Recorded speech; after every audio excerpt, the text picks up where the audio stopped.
Chad.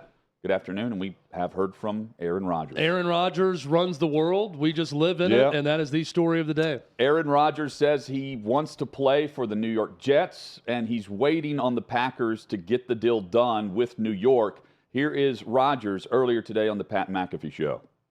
I was able to admit at that point, really on that Tuesday, I wanted to play. And then it was,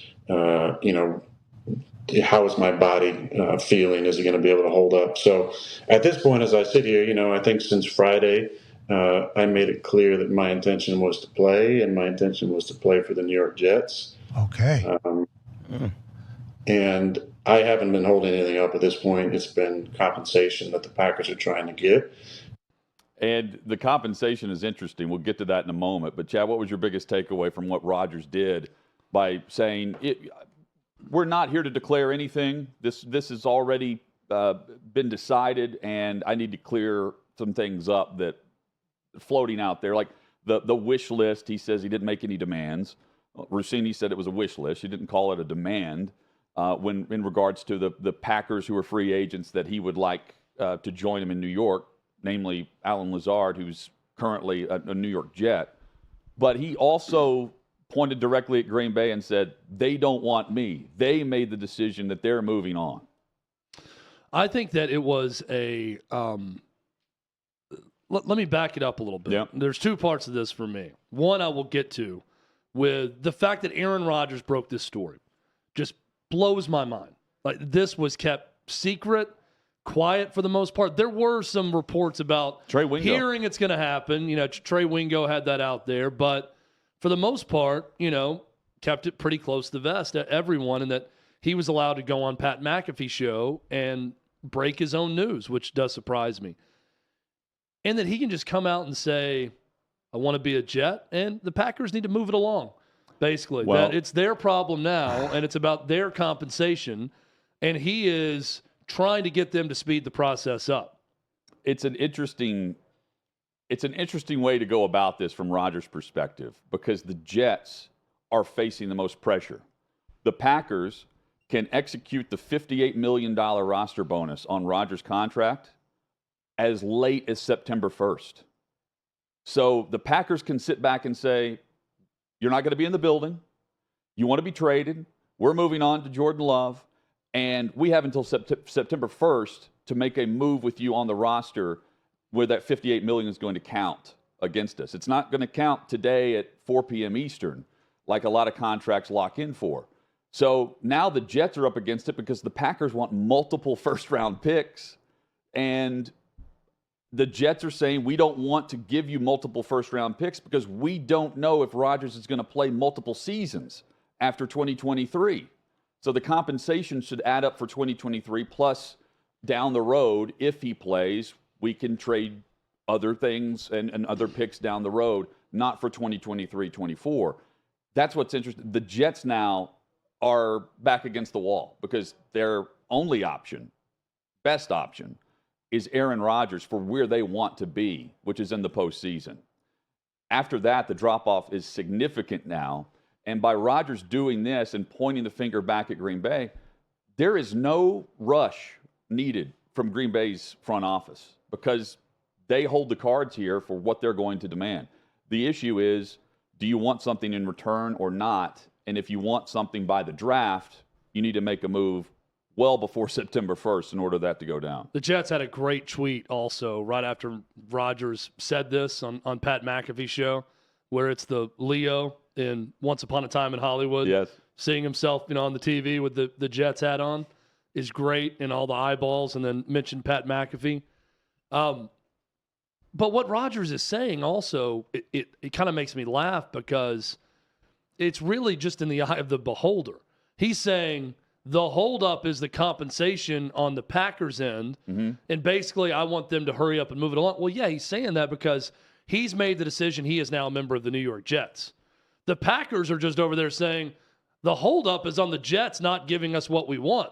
The moment they give us exactly what we want and agree to it, you are a Jet, and we're fine, and we're getting everything we want. So it's just on which side of this you look at it, right?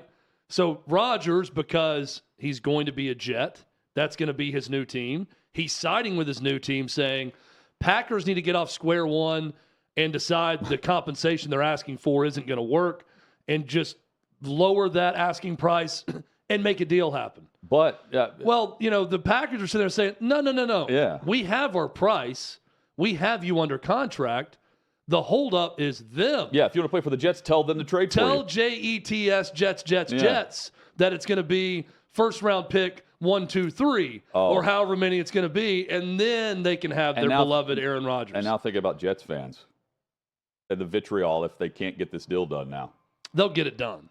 I mean, if worse comes to worse, they're just going to give whatever absurd asking price the Packers are asking for right now. Yeah. Does Woody Johnson come over the top and get it done? Or do you want the trade to they're still negotiating now, but I just think now that it's out there, Hutton, I do think there's a sense that the Packers could just sit back knowing but the Jets have to get him. So they'll just give whatever they're asking. But both sides of the negotiation have known this since last week, according to Rodgers. Yeah, and they still can't come up with an agreement. Right. And the Green Bay is holding them to their options, which is Rodgers or bust. And here's the price tag.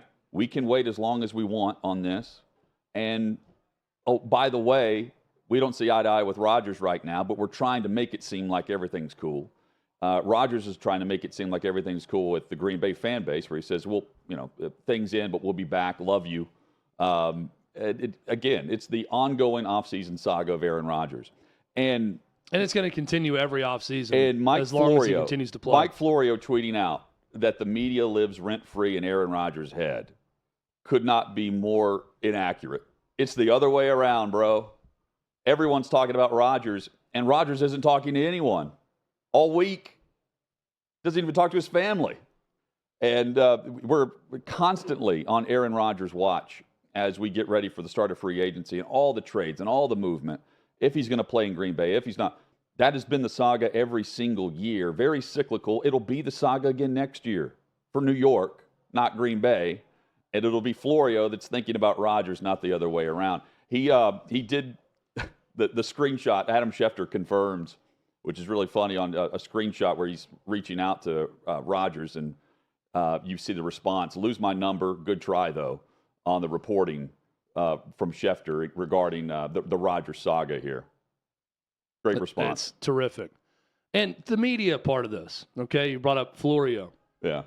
I said this the last couple days. I am shocked that Aaron Rodgers was allowed, or Aaron Rodgers just played this thing out so brilliantly that he was able to break news in front of 500,000 people watching on YouTube with Pat McAfee when he made this announcement, and that he was allowed to break it. And not one newsmaker in the NFL had concrete, Aaron Rodgers decided he is playing.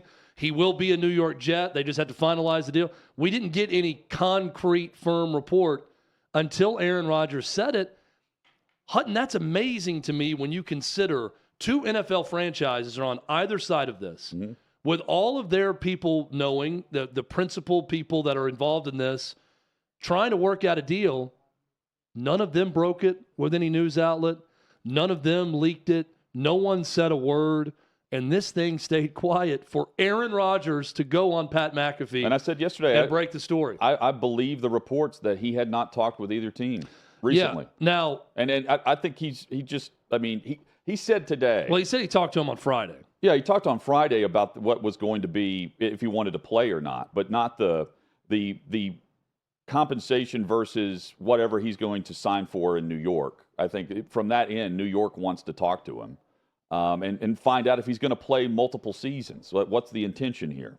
It'll be the same, which is going to be year to year now. He loves this. He loves this. I also think he could play another 3 years. Oh, absolutely. He's 39. I mean, he's 6 years younger than Tom Brady. So I think he could play another 2 to 3 years with the Jets. I don't think it's a 1 year thing. Well, it's annual for him because this is the ongoing. It's year to year, but I believe it'll be more like 3 years, even though each offseason will feel like it might be the last. So he's down the Brett Favre path. We're one move away from him being in Minnesota. His mentor. Him being in Minnesota. And how about this? When I came out of the darkness, something changed. Aaron Rodgers says, I went into darkness 90% retiring, 10% playing. And when he came out, he wanted to be a New York Jet. He wanted to play for the Jets. What are the odds that he comes out of the darkness retreat and it's the one team that wants him?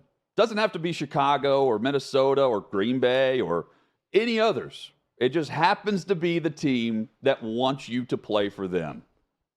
Wow. I mean, this is unbelievable. Mind-blowing The darkness stuff. retreat, he has this visual, this realization that, you know what, I'm a New York Jet. And while you're gone for those 3 days, 2 days, whatever it was, he didn't make it 4. The Jets were already inquired about him. It's as Crazy. if he went in the darkness. Yeah, it's like he knew. He saw the darkness. He said, retirement. Retirement is equal to darkness for me. So I went into the darkness of the retirement, 90% sure. 90%. And in 24 hours in, however long it was, maybe he said, I'm starting to see something. It's green, but it's not quite Packers green and gold. It's green and white that I'm seeing, even though I'm completely in the dark. And that green and white, ladies and gentlemen, turned out to be New York Jets green and white. Gang and green. it's because of that vision that I came out and I said, I will play. And then last Friday, I informed the Packers, it is my intention to play and to play for the New York Jets. So make this thing happen. And Packers, get to work. You need to get a move on this because I'm ready to get this thing done and be a New York Jet. It truly is Aaron Rodgers' world. Mike Florio saying that he's in the media's in his head. Totally agree, Hutton. It's the opposite way around with that guy. He is in everyone's head at this point, and he's calling his own shots. And now the drama begins. If we thought this was drama with a darkness retreat mixed with the will he, won't he play, now we get to sit and wait until a deal is finalized, which it will be eventually, even if it's the Jets totally caving to whatever the Packers want. He will be in New York.